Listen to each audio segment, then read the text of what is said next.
Hello guys, hello mga lodi, mga idol. Niyari po kita sa ito ang gamay ng umahan sa itong itanong nga balanghoy.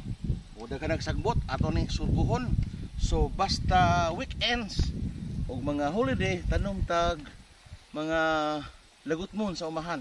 Aron ta panington. So ug naay gira sa may itong kanon o tay balanghoyan. So mo na itong mga balanghoy nga ato ni surguhon. So kini makatabang nato. Mao na nga natay gamay ng oras adto na to himuon dinhi sa gamay na tong umahan aron natay ikabangil-bangil sa mga tag-adlaw nga panginahanglan.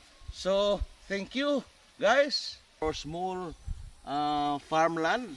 So we are getting weeds from our kasaba, balanghoy, kamuting kahoy.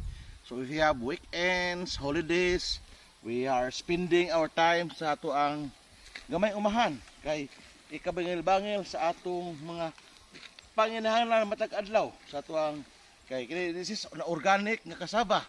So niya makita nato atong gamay nga balanghoyan. So ato ning surkuhon aron wa ning mga sagbot. Right? So thank you guys.